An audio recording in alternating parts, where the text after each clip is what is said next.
बांग्लादेश में हो रहे हिंदुओं के नरसंहार और उत्पीड़न पर वैश्य एकता परिषद के राष्ट्रीय अध्यक्ष डॉक्टर सुमन गुप्ता ने कड़ा विरोध किया है।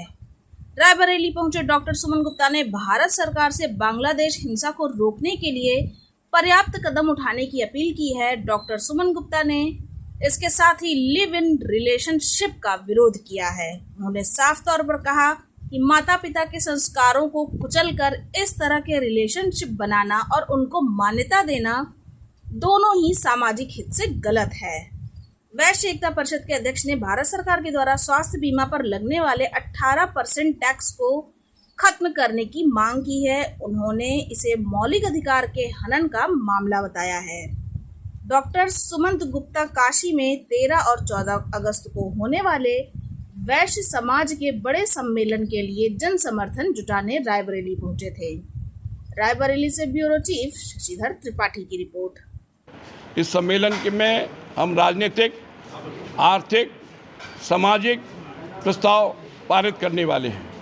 राजनीतिक दृष्टि से हम लोगों की प्रमुख मांग है कि पूरे देश में 20% की आबादी, उत्तर प्रदेश में 18% की आबादी, सर्वाधिक राजस्व देने वाला लेकिन राजनीतिक हिस्सेदारी और भागीदारी नगण्य है।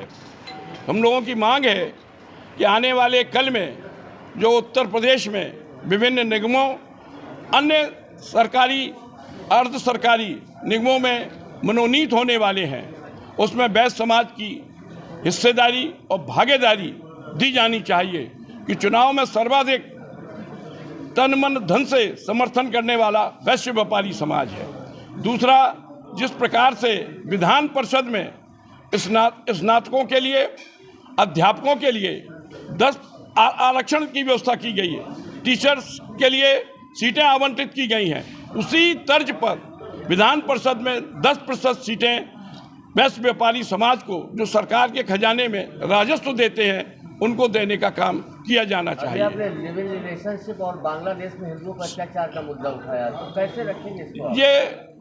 ये लिव इन रिलेशन, ये हमारा सामाजिक विषय है, इसको भी हमने स्पर्श किया है कि लिव इन रिलेशनशिप और प्रदेश सरकार से प्रमुखता से मांग है।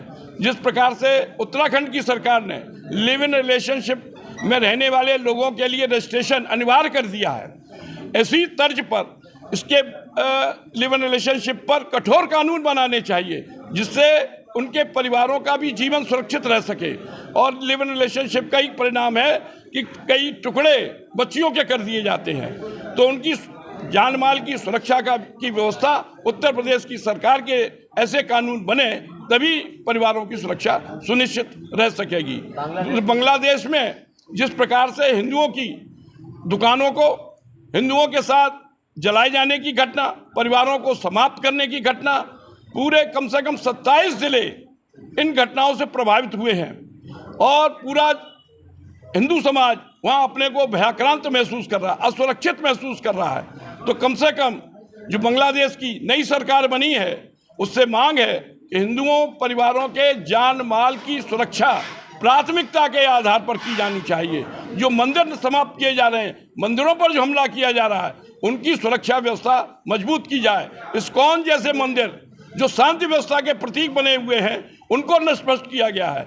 ऐसे गैर जिम्मेदारी काम करने वाले लोगों के विरुद्ध भी कठोर से कठोर कार्रवाई बांग्लादेश की नवगठित सरकार को करना चाहिए। वहीं केंद्र सरकार से भी मांग है कि बांग्लादेश की जो नवगठित सरकार है, उस पर दबाव बनाने का काम करें और जिससे हिंदुओं का जान माल सुरक्षित रह सके। हेल्थ इंश्योरेंस पर जीएसटी को लेकर जो है जी, हमने आर्थिक प्रस्ताव में इस विषय को रखा है कि लाइफ इंश्योरेंस, जिस पर 18% केंद्र सरकार ने जीएसटी लगाई है, जिससे आम जन जुड़ा हुआ है, वो 18% समाप्त किया जाना चाहिए, तो जीएसटी की पॉलिसी लेने में लोगों की सुविधा हो सके। इन सब विषयों को लेकर आपका हर बार मुद्दा रहा जिसकी हिस्सेदारी, उसकी भागीदारी, तो ये कैसे होगा? अध्यक्ष हमारे राष्ट्रीय अध्यक्ष डॉक्टर सुमन गुप्ता जी, राष्ट्रीय महासचिव इंजीनियर विजय रस्तोगी जी, जिले के वरिष्ठ अधीक्षक डॉक्टर शंकर लाल गुप्ता जी, व्यापार मंडल के प्रदेश महामंत्री, जिला अध्यक्ष आदरणीय पंकज मुरारका जी, हमारे युवा साथी जिला अध्यक्ष कदम से कदम मिलाते हुए वैश्य समाज के विकास के लिए तत्पर राजकुमार गुप्ता जी एडवोकेट। आशीष जी, आशीष और सदैव नागरिक लोगों से वैश्य समाज को जागरूक करने के लिए हम लोगों को आशीर्वाद देने के लिए हम लोग हमारे राष्ट्रीय